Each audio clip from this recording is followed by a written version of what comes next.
Bismillahirrahmanirrahim. Assalamualaikum warahmatullahi wabarakatuh. Nama saya Fazal Mamukni dengan NIM 235333803. Di sini saya akan melanjutkan materi kemarin, yaitu modul 2, konfigurasi dasar switch dan perangkat akhir. Poin pertama adalah pendahuluan. Mengapa saya harus mengambil modul ini? Sebagai bagian dari karir dalam bidang jaringan, mungkin harus menyiapkan jaringan baru atau memelihara dan meningkatkan jaringan yang sudah ada. Secara bawaan, switch dan perangkat akhir dilengkapi dengan beberapa konfigurasi umum untuk jaringan tertentu. Switch dan perangkat akhir memerlukan informasi dan petunjuk khusus Anda.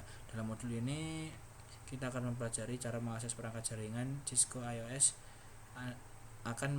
dan mempelajari perintah konfigurasi dasar dan menggunakannya untuk mengonfigurasi dan memverifikasi perangkat Cisco iOS dan perangkat akhir dengan alamat IP. Selanjutnya, dalam modul ini kita akan mempelajari hal-hal seperti berikut yang ada pada tabel. Bisa dilihat. Langsung saja kita lanjutkan di poin 2.1. Akses Cisco iOS, sistem operasi. Semua perangkat akhir dan perangkat jaringan memerlukan sistem operasi atau OS. Seperti yang ditunjukkan pada gambar, bagian OS yang berinteraksi langsung dengan perangkat keras komputer dikenal sebagai kernel. Bagian yang berinteraksi dengan aplikasi dan pengguna dikenal sebagai shell. Pengguna dapat berinteraksi dengan shell menggunakan antarmuka baris perintah atau CLI atau antarmuka pengguna grafis GUI. Saat menggunakan CLI, pengguna berinteraksi langsung dengan sistem dalam lingkungan berbasis teks dengan memasukkan perintah pada papan ketik di prompt perintah sebagai yang ditunjukkan dalam contoh. Sistem mengeksekusi perintah seringkali memberikan output tekstual. CLI membutuhkan sedikit overhead untuk operasi. Namun, pengguna diharuskan memiliki pengetahuan tentang struktur perintah dasar yang mengendalikan sistem. Selanjutnya 2.12, antarmuka pengguna atau GUI. GUI seperti Windows, Mac OS, Linux, KDE, Apple iOS, atau Android memungkinkan pengguna berinteraksi dengan sistem.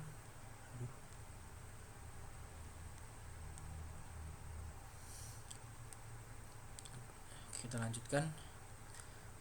Menggunakan lingkungan icon, grafis, menu, dan jendela. Contoh GUI pada gambar lebih ramah pengguna memerlukan lebih sedikit pengetahuan tentang struktur perintah dasar yang mengendalikan sistem. Seperti contoh di bawah ini adalah Windows. Namun GUI mungkin tidak selalu dapat menyediakan semua fitur yang tersedia dengan CLI. GUI juga dapat gagal, macet, dan tidak beroperasi sebagaimana mestinya. Karena alasan ini, perangkat jaringan biasanya diakses melalui CLI. CLI lebih hemat sumber daya dan sangat stabil jika dibandingkan dengan GUI. Catatan, sistem operasi pada router rumah biasanya disebut firmware. Metode yang paling umum untuk mengkonfigurasi router rumah adalah menggunakan GUI berbasis perambat web. Selanjutnya adalah tujuan OS.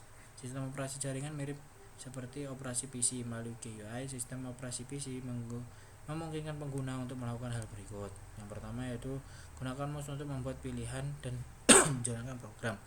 Nomor 2, masukkan teks dan perintah berbasis teks. Selanjutnya yaitu lihat output pada monitor. Sistem operasi jaringan berbasis CLI, misalnya Cisco iOS pada switch atau router, memungkinkan teknisi jaringan untuk melakukan hal berikut. Gunakan keyboard untuk menjalankan program jaringan berbasis CLI. Menggunakan keyboard untuk memasukkan teks dan perintah berbasis teks. Lihat output pada monitor. Perangkat jaringan Cisco menjalankan versi Cisco iOS tertentu. Versi iOS bergantung pada jenis perangkat yang digunakan dan fitur yang dibutuhkan. Meskipun semua perangkat dilengkapi dengan iOS dan rangkaian fitur bawaan, Anda dapat memutakhirkan versi iOS atau rangkaian fitur untuk memperoleh kemampuan tambahan.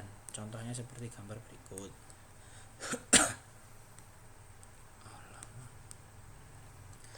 Kita lanjutkan. Contohnya seperti unduhan perangkat lunak Cisco seperti gambar ini. Selanjutnya yaitu metode akses. Switch akan meneruskan lalu lintas secara default dan tidak perlu dikonfigurasi secara eksplisit untuk beroperasi. Misalnya dua host yang dikonfigurasi yang terhubung ke switch baru yang sama akan dapat berkomunikasi. Adapun perilaku default saklar baru, semua saklar harus dikonfigurasi dan diamankan. Metodenya adalah menghibur, SSH, bahasa Indonesia, Telnet. Lebih jelasnya bisa di pause saja. Di sini sudah dijelaskan. Catatan, beberapa perangkat seperti router mungkin juga mendukung port tambahan lama yang digunakan untuk membuat sesi CLI dari jarak jauh melalui koneksi telepon menggunakan modem. Selanjutnya adalah program emulasi terminal. Ada beberapa program emulasi terminal yang dapat digunakan untuk terhubung ke perangkat jaringan baik melalui koneksi serial, melalui port konsol, atau melalui koneksi SSH atau Telnet. Program-program ini memungkinkan Anda untuk meningkatkan produktivitas dengan menyesuaikan ukuran jendela, mengubah ukuran font, dan mengubah skema warna, seperti contoh gambar di bawah ini. Selanjutnya adalah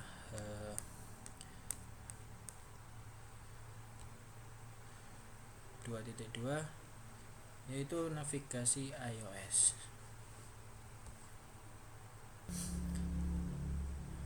2.2.1 mode perintah utama.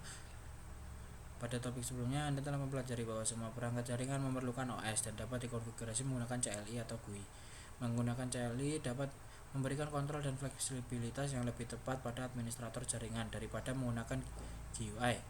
Topik ini membahas penggunaan CLI untuk menavigasi Cisco iOS. Sebagai fitur keamanan, perangkat lunak Cisco iOS memisahkan akses manajemen menjadi dua mode seperti berikut: mode EXEC pengguna dan privilege EXEC mode. Dan ini adalah tabel ini merangkum kedua mode yang menampilkan perintah CLI default pada saklar dan router Cisco, seperti yang bisa dilihat pada tabel berikut. Selanjutnya adalah mode konfigurasi dan mode subkonfigurasi. Dari mode konfigurasi global, perubahan konfigurasi CLI dibuat yang mempengaruhi pengoperasian perangkat secara keseluruhan. Mode konfigurasi global diidentifikasi oleh perintah yang diakhiri dengan config tanda pagar setelah nama perangkat, seperti switch (config tanda pagar). Setiap mode ini memungkinkan konfigurasi bagian atau fungsi tertentu dari perangkat iOS. Dua mode subkonfigurasi meliputi mode konfigurasi jalur dan mode konfigurasi antarmuka. Bila CLI digunakan, mode diidentifikasi oleh perintah baris perintah yang unik untuk mode tersebut. Secara default, setiap perintah dimulai dengan nama perangkat. Setelah nama, sisa perintah menunjukkan mode. Misalnya, perintah default untuk mode konfigurasi baris adalah switch (config line tanda pagar), dan perintah default untuk mode konfigurasi antarmuka adalah switch config if tanda pagar. Ini adalah video. Selanjutnya adalah video mode pemerintahan utama CLI iOS. Dan kita lanjut saja di navigasi antar mode iOS. Berbagai perintah digunakan untuk masuk dan keluar dari command prompt. Untuk perintah dari user exec mode ke privilege EXEC mode, gunakan perintah enable, gunakan perintah disable privilege. Untuk kembali ke user, untuk masuk dan keluar dari mode konfigurasi global, gunakan perintah konfigurasi terminal. Untuk kembali ke mode EXEC istimewa, masukkan perintah keluar mode konfigurasi global. Contohnya seperti gambar kode source code di bawah ini. Untuk berpindah dari mode subkonfigurasi manapun dari mode konfigurasi global ke mode satu langkah di atasnya dalam hierarki mode, masukkan perintah keluar.